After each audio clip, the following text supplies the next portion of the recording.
அனைவருக்கும் வணக்கம். இயக்குனர் இமயம் என்று எல்லோராலும் அழைக்கப்பட்ட ஐயா பாரதி ராஜா அவர்கள் தன்னுடைய 84வது வயதில் வயது மூப்பின் காரணமாக இன்றைக்கு உயிர் நீத்திருக்கிறார்.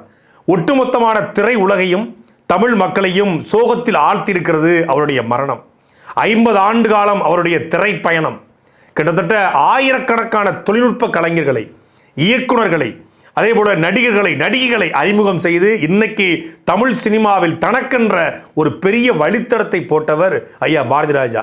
எல்லாரும் சொல்வது, அரங்குக்குள் பூட்டி கிடந்த தமிழ் திரையுலகை கிராம வெளிகளுக்கு, புல்வெளிகளுக்கு, வயல்களுக்கு, வரப்புகளுக்கு, உலக்கைக்கு, அம்மிக்கல்லுக்கு, ஆட்டுக்கல்லுக்கு கொண்டு போய் சேர்த்தவர் இயக்குனர் பாரதி ராஜா. கிராமத்திலிருந்து சென்னைக்கு அவர் வந்தார். கிராமத்திலிருந்து சினிமா அவரை சென்னைக்கு அழைத்தது, சினிமாவை அவர் தன் கிராமத்திற்கே அழைத்து சென்றார் என்று அவரே பதிவு பண்ணியிருக்கார். கிராமம் அப்படின்னா ஒரு ஸ்க்ரீனை போட்டு அதில் 2 ஆடு மாடு இருக்கிற மாதிரி அப்படி ஒரு அரங்கத்துக்குள்ளே தான் எடுப்பாங்க. முதல் முறையாக கிராமத்திற்கு தேனியில் அவுட்டோர் யூனிட் அப்படிங்கிற ஒரு கான்செப்டே ஐயா இயக்குனர் பாரதி ராஜா அவர்களுடைய வருகைக்கு பிறகுதான் தமிழ் திரையுலகில் உருவாக்கப்படுது. அவுட்டோர் யூனிட் உருவாக்கி இன்றைக்கி தேனி, மதுரை, திண்டுக்கல், ராமநாதபுரம் இந்த மாவட்டங்களில் ஆயிரக்கணக்கான துணை நடிகர்கள், அங்கிருந்து வெளியே வந்து நடிகர்கள் இவங்கெல்லாம் உருவாயிருக்காங்க. அப்படின்னா அதுக்கு முழு முதற் காரணம் ஐயா பாரதி ராஜா மட்டும்தான். ஒரு இயக்குனர் அப்படின்னா ஒவ்வொரு இயக்குனருக்கும் ஒரு பாணி இருக்கும். ஒருத்தர் த்ரில்லர் படம் எடுப்பார், ஒருத்தர் காமெடி படம் எடுப்பார், ஒருத்தர் குடும்ப பாங்கான படம் எடுப்பார், ஒருத்தர் ஆன்மீக படம் எடுப்பார். இவர்னா இந்த மாதிரி இயக்குனர், அவர் ஆன்மீக படமாக எடுப்பாருங்க, அவர் குடும்ப படமாக எடுப்பாருங்க, இவர் த்ரில்லர் மூவியாக எடுப்பார், இவர் வந்து நகைச்சுவை படமாக எடுப்பார் அப்படின்னு இருக்கு. ஆனால் அந்த காலகட்டத்தில் பாரதி ராஜா அவர்கள் வந்து தமிழ் திரையுலகில் முதல் படமாக 16 வயதில் எடுக்கும்போது ஒரு கிராம படம். தமிழ் சினிமாவுடைய மிக முக்கியமான ஆளுமைகள் ஸ்ரீதேவி ரொம்ப அழகாக இருப்பாங்க, கமலஹாசன் ரொம்ப அழகாக இருப்பார், ரஜினிகாந்த் ரொம்ப ஸ்டைலாக இருப்பார். இந்த 3 பேரையும் கிராமத்துக்கு கொண்டு போய் சப்பானி, பரட்டை, மயிலுன்னு பேர் வச்சு ஒரு கிராமத்து படத்தை எடுக்க முடியும். அவர் பேரழகனாக இருக்கக்கூடிய கமலஹாசனை ஒரு கோமணத்தை கட்டிவிட்டு அப்படி அவர் வந்து காலை ஊனி ஒரு கால் வந்து தாங்கி நடக்கிறது போல் ஒரு கதாபாத்திரத்தை கொடுத்து பல்ல வந்து வெத்தலைக்கரை போட்டு ஒழுங்காக முடிவெட்டாமல் பரட்ட தலையாக போட்டு நடிக்க வைக்க முடியும் அப்படின்னா அது பாரதி ராஜா அவர்களால் மட்டும்தான் முடியும். ஏன்னா அந்த கதாபாத்திரம், அந்த சப்பானிங்கிற கதாபாத்திரம் அது அப்படி தான் இருக்கும். அதுக்கு அந்த சப்பானி மாதிரியே இருக்கக்கூடிய, ஓரளவுக்கு சுமாராக இருக்கக்கூடிய ஒரு நடிகரை வச்சிருக்கலாம். ஆனால் கமலஹாசனை கொண்டு வந்து சப்பானியாக மாற்றணும்னா அதுக்கு பாரதி ராஜாவால் மட்டும்தான் அதை சாத்தியப்படுத்த முடியும். அதே போல் ரஜினிகாந்த் அவர்களை 2 வரையும் வந்து ஒரு நடிகராக ஃபார்ம் ஆகிறாரு. அவரை கொண்டு போய் ஒரு வில்லனாக போட்டு ஒரு படத்தை பண்ண முடியும். முதல் படத்திலே வந்து மிகப்பெரிய வெற்றியை கொடுக்க முடியும். அப்படின்னா அது பாரதி ராஜா அவர்கள் மட்டும்தான் சாத்தியப்படுத்த முடியும். அதே போல் அவர் வந்து 16 வயதில் எடுத்தார், கிழக்கே போகும் ரயில் எடுத்தார், எல்லாம் கிராமத்து படமாக எடுக்கிறாரு. அப்படின்னோடனே அந்த பாணியை அப்படியே உடைச்சி சிவப்பு ரோஜாக்கள், கிட்டத்தட்ட ஒரு ஆங்கில படத்துக்கு இணையான, ஒரு ஹாலிவுட் படத்துக்கு இணையான ஒரு கோலிவுட் படம், ஒரு த்ரில்லர் மூவி, அதில் சைக்கோ த்ரில்லரு. அதுக்கு அடுத்த படம் பார்த்தா டிக் டிக் டிக்னு ஒரு படம், அது சஸ்பென்ஸ் த்ரில்லர். இப்படி தன்னுடைய பாணியவே உடைத்து எல்லாம் எனக்கு வரும் அப்படின்னு காட்டி அதில் எல்லாத்துலேயுமே வெற்றி பெற்றவர் ஐயா பாரதி ராஜா. கிராமத்து படம் அப்படின்னாலே, கிராமனாலே சாதி இருக்கும், சாதினாலே சாதிய பெருமை இருக்கும், சாதிய பெருமைனாலே வந்து ஒருத்தரை புகழ்கிற மாதிரி இருக்கும், ஒரு சாதியை மேலாகவும் ஒரு சாதியை கீழாகவும் காட்டுற மாதிரியான அமைப்புகள் இருக்கும், திரைக்கதை இருக்கும். அப்படிங்கிற பாங்கு பொதுவாக இருக்குது. அதை உடைச்சவர் ஐயா பாரதி ராஜா. அந்த கிராமத்துக்குள்ள நடக்கக்கூடிய சாதிய என்ன சொல்கிறது கொடுமைகளை வேதம்பூதி படத்தில் இன்னைக்கு கூட அதை பேச முடியாது. ஒரு ஐயர் பொண்ணை ஒரு தேவர் பையன் காதலிக்கிறான். அந்த 2 பேருக்குமான காதல் எப்படி இவங்க ஏற்றுக்கிறாங்க, என்ன நடக்குது இன்னைக்கு வரைக்கும் ஒரு சின்ன காட்சி வந்து நான் கரையேறிட்டேன், நீங்கள் எப்போ கரையேற போகிறீங்க அப்படின்னு சொல்லி அந்த சின்ன பையன் வந்து வாழுத்தேவர் சத்யராஜை பார்த்து கேட்குற கேள்வி இன்னைக்கு வரைக்கும் தமிழ் சினிமாவில் வந்து அதுபோல் ஒரு காட்சியை எந்த திரைப்படத்திலும் வச்சது கிடையாது. பாலுங்கிறது உங்கள் பேர், தேவருங்கிறது நீங்கள் படித்து வாங்கின பட்டமா, இதை வேற யாராலையும் எவராலையும் எப்போதுமே எடுக்க முடியாது. இன்னொன்று, அந்த சமூகத்தில் பிறந்துக்கிட்டே அந்த சமூகத்தை கேள்வி கேட்குற துணிச்சல் இருக்குது பாருங்கள், அது யாருக்கும் வராது. கேள்வி கேட்டால் சொந்தக்காரங்க வச்சுக்குவானோ, அந்த அவங்க வச்சுக்குவானோ, இவங்க ஒரு வீடியோ போட்டலே கதறாங்க இது எப்படி பேசலாம் அப்படின்னு. ஆனால் 30 வருஷத்துக்கு முன்னாடி இன்னும் இருக்கமா, இன்றைக்கே சாதி இறுக்கம் இருக்குது, இன்னும் சாதி இறுக்கம் இருந்த நேரத்தில் 35 வருஷம் 40 வருஷத்துக்கு முன்னாடி, வேதம்பூதியில் 35 வருஷம் இருக்கும். அப்போ அந்த காலகட்டத்தில் பாலுங்கிறது வந்து உங்கள் பேர் தேவருங்கிறது நீங்கள் படித்து வாங்க பட்டமானோடனே அப்படி செருப்பால் அடிக்கிற மாதிரி சட்டு சட்டு சட்டு சட்டுன்னு ஒரு 4 ஷாட்டு. அது செருப்பால் அடி வாங்கலை, ஆனால் செருப்பால் அடி வாங்கின மாதிரி ஷாட் வச்சிருப்பாருங்க. இப்படி இந்த சின்ன பையன் செருப்பால் அடிச்சிட்டான் அப்படிங்கிறத மறைமுகமாக ஒரு காட்சியை வச்சு நான் கரையேறிட்டேன், நீங்கள் எப்போ கரையேற போறீர்கள், நீங்கள் கரைய போறீர்கள் அப்படின்னோடனே அந்த படத்தை கொண்டாடப்பட்டிருக்கு. வேதம் போது இது சாதிய கொடுமைகளை பேசிச்சு அப்படின்னா கருத்தம்மா பெண் சிசு படுகொலைக்கு எதிரான ஒரு கருத்தாளம் கொண்ட படம். அதே போல் வந்து பெண் குழந்தைகளுடைய முக்கியத்துவம், பெண்கள் ஏன் வந்து கல்வி கற்கணும், பெண்களுடைய முக்கியத்துவம் குறித்த ஒரு ஆழமான கருத்தை வைத்து இன்றைக்கும் பல கிராமங்களில் நம்ம பார்த்துருக்குறோம். இப்போ கூட வந்து பெண் குழந்தைகள் பிறந்தால் குப்பத்தொழுதி போட்டு போகிறாங்க, வட மாநிலங்கள் நடக்குது. தமிழ்நாட்டினுடைய எண்ணிக்கை வந்து குறைந்திருக்கிறது பெண் சிசு படுகொலை. ஆனால் அந்த காலகட்டத்தில் கள்ளிப்பாலை கொடுக்குறது, நெல்லை வந்து குழந்தைங்களுக்கு கொடுத்து கொள்வது, இது போல் காட்சி. அந்த கள்ளிப்பால் அப்படிங்கிறது அந்த கருத்தம்மா படம் வந்த பிறகு தான் மிகப்பெரிய பேசப்படுகிறது. பெண் சிசு படுகொலை எண்ணிக்கை குறைவதற்கு கருத்தம்மா படம் மிக முக்கியமான காரணம். கிராமத்தில் ஒரே வயது கொண்டவர்கள் வெவ்வேறு சாதியை சார்ந்தவர்களை திருமணம் செஞ்சவர்களே ஏற்றுக்க மாட்டான். சார் இன்னைக்கு வந்து ஆணவ படுகொலை பண்ணுறான். கிராமத்தே பெரிய மனுஷன் ஒருத்தன், கிராமத்திலே அவர் தான் பெரிய மனுஷன், அந்த கிராமமே அவர் கட்டுப்படுது. கிராமத்திலேயே அந்த கிராமத்துக்கே தெரியாத, அந்த கிராமத்துக்கு புதுசாக வந்துக்கிற அந்த கிராமத்திலேயே வறிய குடும்பத்தை சார்ந்த ஒரு பொண்ணு ராதா, கிராமத்திலே பெரிய மனுஷன் ஐயா சிவாஜி. 2 பேருக்கும் காதல், 2 பேருக்கும் அதாவது இவருக்கு 65 வயசு, அவருக்கு 25 வயசு, 40 வயசு இடைவெளியில் காதல். 2 பேரும் வெவ்வேறு சாதி, 2 பேரும் பொருளாதார ஏற்றத்தாலும் வர்க்கம் சாதி எல்லாம் முரண்பாடு கிடந்தோம். காதல் வரும். காதல் வயது, சாதி, மதம், பொருளாதாரம், இது ஊர் பேர் எதுவுமே தெரியாது. அந்த படத்தை பார்த்தோம்னா காதலுக்கு எல்லையே கிடையாது அப்படிங்கிறது அந்த முதல் மரியாதையுடைய ஒட்டுமொத்தமான என்ன சொல்றது ஒரு கான்செப்டே. அவன் வேற ஊர்ல வந்திருப்பா, அப்போ ஊர் தெரியாது, என்ன சாதி தெரியாது, என்ன பின்புலம் தெரியாது, பணம் அவட்ட கிடையவே கிடையாது. இவர் கொடுத்த இடத்துல தான் அவன் குடிசை போட்டு வாழ்வா, மீன் பிடிச்சி சாப்பிட்டாகணும். அப்போ இவர்கிட்ட என்ன இருக்கு, சாதி பின்புலம் இருக்கு, ஊர் பின்புலம் இருக்கு, ஊரில் பெரிய ஆள், நிலபோலம் இருக்கு, எல்லாமே இருக்கு. எல்லாமே இருக்கிற ஒருத்தனை எதுவுமே இல்லாத ஒருத்தி காதலிக்கிறா, எல்லாமே இருக்கிற ஒருத்தன் எதுவுமே இல்லாத ஒருத்தியை காதலிக்கிறான். வயதும் பிரச்சனை, ஆனால் 2 பேரும் வந்து உண்மையாக நேசிக்கிறாங்க. அப்போ காதலுக்கு எதுவுமே தடையில்லை என்பதை ஐயா பாரதி ராஜாவை தவிர முதல் மரியாதையை வைத்து வேற எவனாலையும் எப்போதுமே எந்த காலத்திலும் எடுக்க முடியாது. அண்ணன் தங்கச்சி பாசம் அப்படின்னா நமக்கு எல்லாருக்கும் தமிழ் மக்களுக்கு வந்து தெரிஞ்சது பாசமலர் தான். ஆனால் அந்த பாசமலரை தாண்டி ஒரு படி மேலே போய் கிழக்கு செம்மியில படம் இன்னைக்கு வரைக்கும் ஒரு தாய்மாமன் சீர் கொண்டு போகிறாங்களா, இல்லை ஒரு திருமண வீடா, இல்லை ஒரு காதுகுத்து வீடா, இல்லை ஒரு சடங்கு வீடா, இந்த பாட்டை கேட்காம எந்த நிகழ்ச்சியும் குறிப்பாக தென் மாவட்டத்தில் பார்க்கவே முடியாது. தாய்மாமன் சீர் கொண்டு வாராண்டி, அவன் தங்க கொலுசு கொண்டு தாராண்டி, சிறு சமந்த சாதி சனமேனு அந்த பாட்டு ஒலிக்காத நிகழ்ச்சிகள், திருமண வீடுகள், காதுகுத்து வீடு, இந்த வீடை பார்க்க முடியாது. அந்த அளவுக்கு கிராமத்து மக்களுடைய வாழ்வியலோடு கலந்த படம் கிழக்கு செம்மியில. அண்ணன் தங்கச்சி பாசத்தை பிழிஞ்சிருப்பார். இது நடக்குமா அப்படின்னா இது போல 1000 கிராமங்களுடைய உண்மை சம்பவங்களை தொகுத்து தான் அவர் தன்னுடைய திரைக்கதையை எழுதுவார்.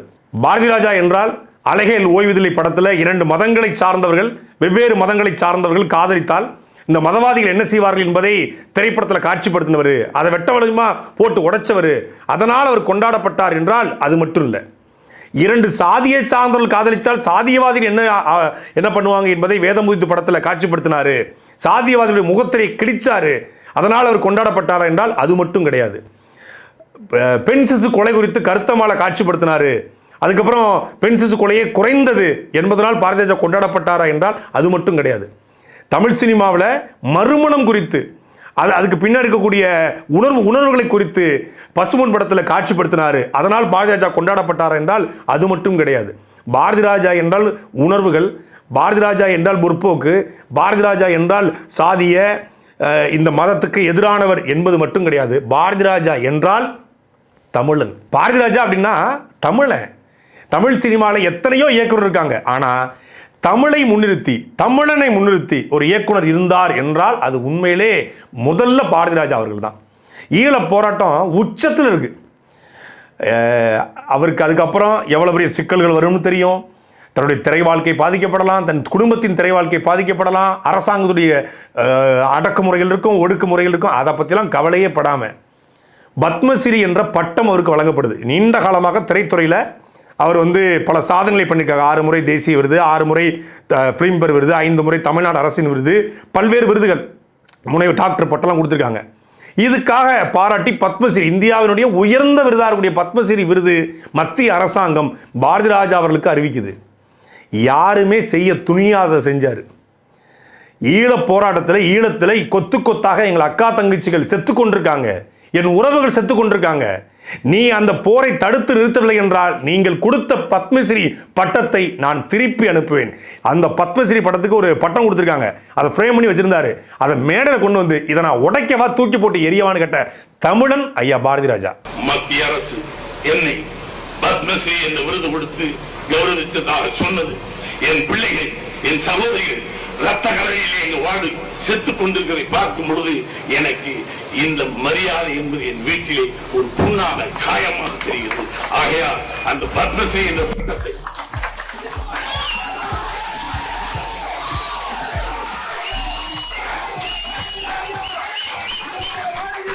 இந்த பத்மஸ்ரீ என்ற பட்டத்தை தூக்கி எறிகிறேன். மத்திய அரசுக்கு அது உண்மை தெரிய வேண்டும். ஏனென்றால் என்ன விஷயத்தை தேவைக்குள்ளாக வைத்திருக்கிறேன். எங்கள் குழந்தைகளும் எங்கள் சகோதரர்களும் நீ காப்பாற்றுங்கள், திரும்பவாது. இதை தூக்கி எறிவதா உடைப்போம்.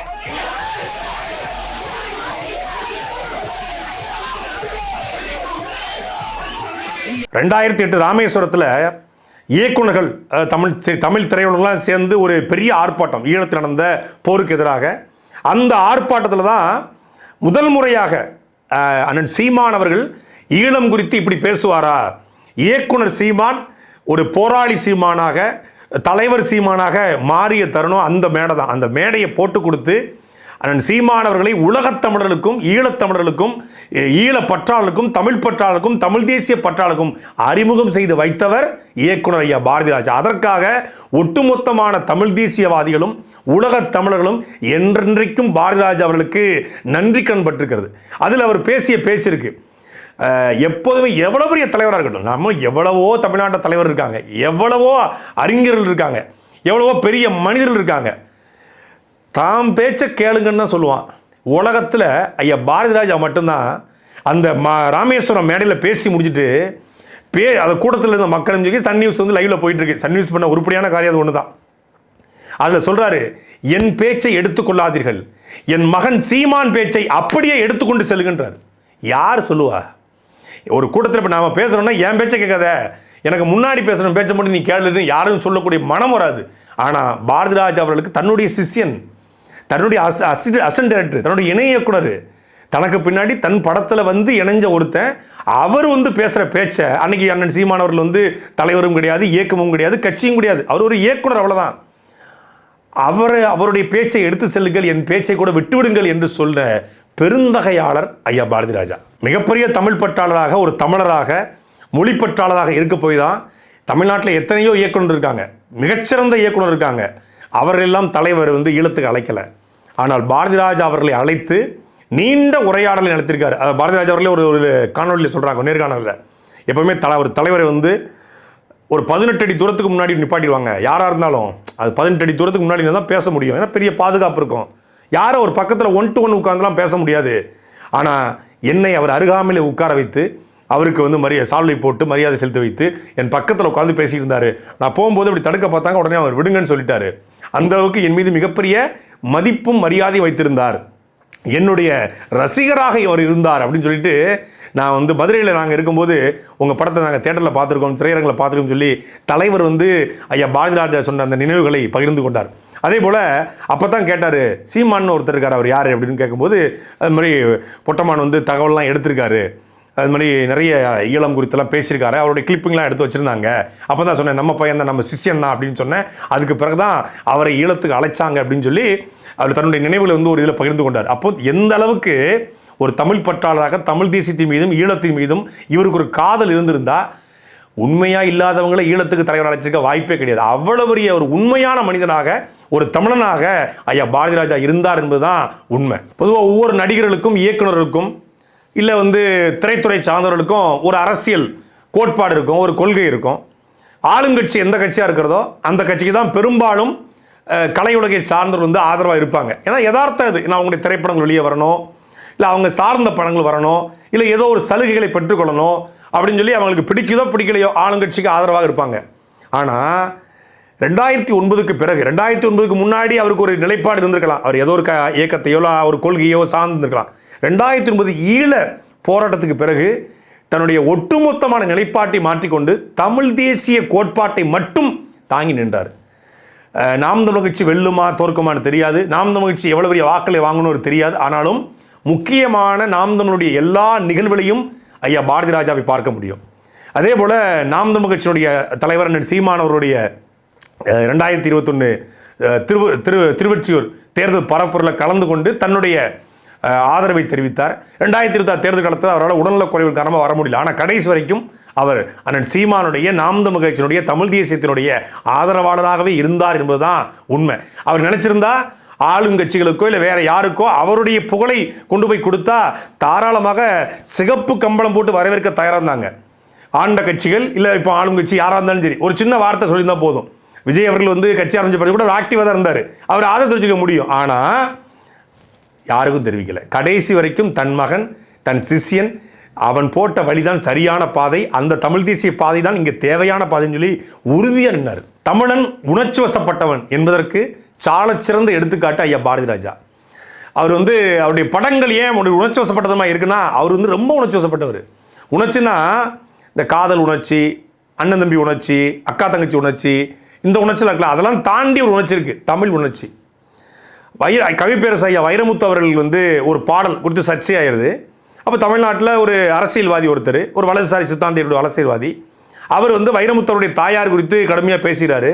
அப்போ ஐயா பாரதி ராஜா விட்ட ஒரு அறிக்கை ஒன்று இருக்குது. வெட்டருவாலும் வேல்கம்பும் அருவாலும் பத்திரமா தான் இருக்குது, அதெல்லாம் விட்டுட்டு தான் கேமராவை பிடிச்சிருக்கோம், அதெல்லாம் பத்திரமா தான் இருக்குதுன்னு சொல்லி ஒரு அறிக்கை போட்டிருந்தார். அதாவது எவ்வளவு உணர்ச்சிவசப்பட்டவர் என்பதற்கு அந்த அறிக்கை எடுத்துக்காட்டு. அந்த அறிக்கை போட்ட பிறகுதான் ஐயா வைரமுத்து அவர்களுக்கு எதிரான அந்த வசவு சொற்களும் வைரமுத்து அவர்களுக்கு எதிரான அந்த கூக்குரலும் அடங்கியது. பாரதிராஜா என்பவர் தனி மனிதர் அப்படின்னு நினச்சிக்கிட்டு அந்த அறிக்கை கிடையாது. தமிழ் சமூகத்தினுடைய பிரதியாக பாரதிராஜா அவர்கள் வந்து அந்த அறிக்கையை வெளியிட்டு இருந்தார். நாங்கள் அங்கெல்லாம் கடந்தாயம் வந்திருக்கோம், அதெல்லாம் விட்டுட்டு தான் வந்திருக்கிறோம், கேமரா பிடிச்சிட்டு இருக்கோம், ஆனால் அது எங்கள்கிட்ட பத்திரமா தான் இருக்குது, இப்படிலாம் பேசிட்டு கடந்து போயிட முடியாது அப்படின்னு ஒரு அறிக்கை வெளியிட்டார். அப்படி தன்னுடைய உணர்வுகளை நியாயமான குரலுக்கு ஓங்கி ஒழிச்சிருக்கார். எல்லா தருணங்களையும் அவரிடமிருந்து கற்றுக்கொள்வதற்கு இப்போ நம்மை போன்றது துணிஞ்சு பேசுறதுக்கான காரணங்களை, துணிஞ்சு பேசுறதுக்கான வழித்தடத்தை ஐயா பாரதிராஜா வந்து ஏதோ இடத்துல போட்டு கொடுத்துட்டு போயிருக்காரு. பாரதிராஜா மறைஞ்சிட்டாருன்னு சொல்கிறாங்க. உண்மையிலே கிராமத்து படத்தை யார் எடுத்தாலும், கிராமத்து வாழ்வியலை யார் எடுத்தாலும், சாதிய மத இந்த ஒடுக்குமுறைகளுக்கு எதிரான இல்லை வந்து பிற்போக்குத்தனத்துக்கு எதிரான படத்தை யார் எடுத்தாலும் அவர்களுக்குள், அந்த இயக்குனருக்குள் பாரதிராஜா வராமல் இருப்பதை அவர்களால் தடுக்கவே முடியாது. அதனால் பாரதிராஜா அவர்களுக்கு மரணமே கிடையாது. உண்மையிலே ஆண்டு அனுபவிச்சுட்டு சிறந்த சாதனை செஞ்சுட்டு போயிருக்காரு. இன்றைக்கி அவருடைய பூத உடல் கிடத்தப்பட்டிருந்தது. மாலை போட்டுட்டு வந்து உட்கார்ந்துருக்கும் போது ஒரு தமிழ் சினிமாவுடைய ஒரு முக்கியமான ஒரு நடிகர், இயக்குனர், அவர் வந்து சொன்னார், நல்லா வாழ்ந்துட்டு போயிருக்காரு, ஒரு நீண்ட வாழ்க்கையை, நல்ல வாழ்க்கையை, அவ்வளோ அழகான வாழ்க்கையை வாழ்ந்துட்டு, நம்ம ஊரில் பெரிய மனு சொல்லுவாங்க, ஒரு நல்ல பெரிய சாவுன்னு சொல்லுவாங்க, பெரிய வீட்டு சாவு பெரிய சாவுன்னு சொல்லுவாங்க, ஆண்டு அனுபவிச்சுட்டு போயிருக்காரியம். அப்படி ஆண்டு அனுபவிச்சுட்டு ஒரு பெரிய மனிதர் நம்மை விட்டு பிரிந்திருக்கிறார். உண்மையிலேயே ஒரு கனத்த இதயத்தோடு தான் இந்த காணொலியை பதிவு பண்ணேன். எனக்குன்னா பெரிய மனிதர்களை பற்றி பேசுறதுக்கு நமக்கு வந்து தயக்கம் ஏற்படும். நிறைய பண்ணியிருக்காரு அவர் பண்ணல, நிறைய பண்ணியிருக்காரு, நிறைய செஞ்சுருக்காரு. ஒரு 10 நிமிடத்துக்குள்ளே, ஒரு 15 நிமிடத்துக்குள்ளே அதெல்லாம் சுருக்கிட முடியாது. அவருடைய ஒரு படத்தை வச்சு பேசினாலே ஒரு நாள் முழுக்க பேசலாம், அவ்வளோ இருக்கும் அந்த படத்தில். அப்படிப்பட்ட ஒருத்தர் நிறைய கலைஞர்களை, நிறைய நடிகர்களை, நிறைய நல்லவர்களை, நிறைய இயக்குநர்களை தமிழ் சமூகத்துக்கு கொடுத்த ஒரு பெரிய மனிதர், தமிழன் நம்மை விட்டு பிரிந்திருக்கிறார். ஐயா பாரதிராஜா அவர்களுக்கு என்னுடைய கண்ணீர் வணக்கம். சாட்டை எடுத்து நாட்டை திருத்து.